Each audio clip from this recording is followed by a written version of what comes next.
Okay. So previous to doing limiting reactants, we've already done a lot of stoichiometry. In the previous problems, like this BOCW, I would say you had 30 grams of calcium chloride, and then you assumed you just had a ton of sodium hydroxide, right? Well, when we try to do this something a little more difficult, we look at limiting reactants. In this problem, it's the same exact problem. It says you have 30 grams of calcium chloride and 21 grams of sodium hydroxide. So the sodium hydroxide now is unlimited. Both of the ingredients are listed, all right? So what we're going to try to do is figure out which one of these would be what held us back. Does that make sense? Which one of these is going to be the limiting reactant? It's like we talked about making Big Macs at McDonald's. If you had 21 hamburger patties and only 6 hamburger buns, then the hamburger buns are going to be your limiting reactant. You're only going to be able to make 3. If you have 6 buns, right? You'd be able to make 3 hamburgers, huh? You need 3 buns. Oh, you're right, for a Big Mac, yeah, so you'd only be able to make 2 Big Macs, right? So that's what we're doing with this. We've got to figure out which one of these are going to hold us back. It looks a little bit harder than it is. All we have to do is transfer it to moles. And then we can look at our ratios. Like, check this out. Here is the shortcut to doing this problem. All right, so I will go up here. I'm waiting on the board. All right. So up here, we're trying to write the problem. It'll say this is going to be sodium hydroxide and calcium chloride are combined to make sodium chloride, we have to know how to finish this, and calcium hydroxide precipitate. And we would balance this bad boy and say that it's 2, 1, 2, 1. And now let's run a check. 30 grams of calcium chloride. That would be 30 out of 110.8. That's 0.27, right? All right, so we just figured out how many moles of that we had. 0.27. So if we use 30 grams of calcium chloride, we can make 0.27 moles of calcium hydroxide. So with this, we're going to get 0.27. Now just jot that down. Does that make sense? Now I'm going to do this. I'm going to re-erase this. And I'm just going to try it again. But this time, I'm going to look at the sodium hydroxide. I've got 21 grams of sodium hydroxide. Okay. 21. Sodium hydroxide weighs 40, right? So that's, what, 0.55 moles? 0.525, thank you. 0.525 moles. So I'm going to insert this into my problem, but now I'm going to have to put that right here. What? 0.525. Now look what happens to our ratio. 0.525 is to 2 as x is to 1. So we're going to have to use half of 0.525. Does that make sense? So 0.525 divided by 2 is equal to 0.2665. 0.2665? 0.265. Man, I did not mean to write one that was so close. Wait, 0.2625. Yeah. Oh, 0.2625. Still, that's so close, isn't it? So, wow, I was pretty talented at writing this problem. I wanted to make it slightly close.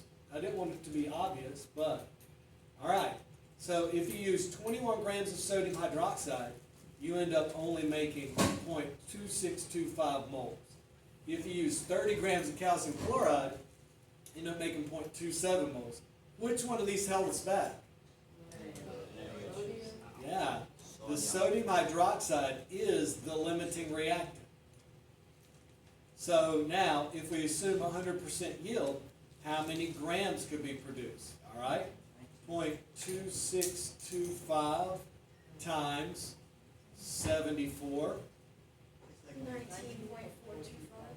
19.425 grams would be made if there's 100% yield, and the limiting reactant was the sodium hydroxide. That's how we do limiting reactants.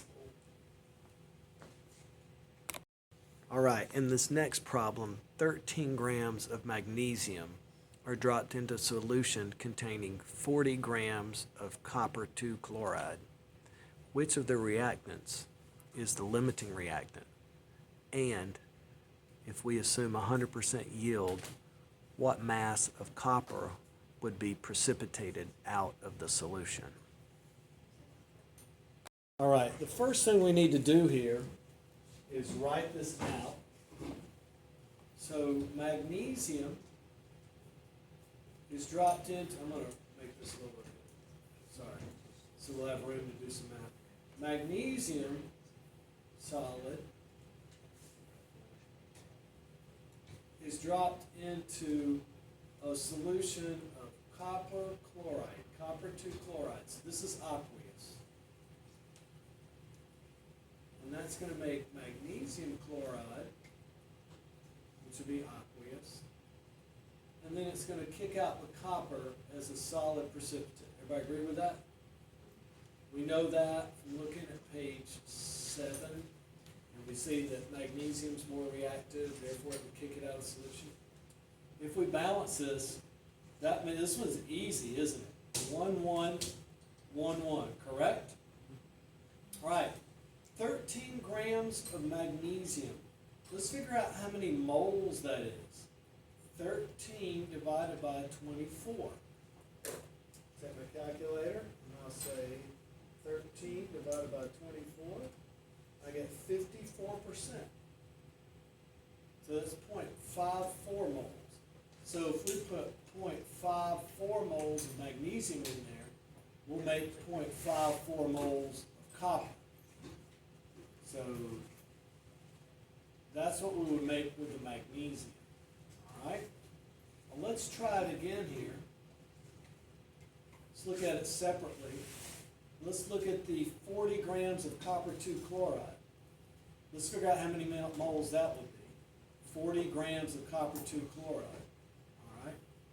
40 grams divided by, let's see, copper is 63.5 plus 70.8. 63.5 plus 70.8. 134.3. So if we had 40 divided by 134.3, that's how many moles of copper 2 chloride we have. So that's 0.297 moles. 0.297 moles. So if we put in 0.297 moles of this, we would only make 0.297 moles of copper. So the limiting reactant is definitely this copper chloride. Does everybody agree with that? That is our limiting reactant because it only makes 0.297 moles. And if we wanted to know what mass of copper would be precipitated, 0.297 moles of copper, which has a weight of 63.5.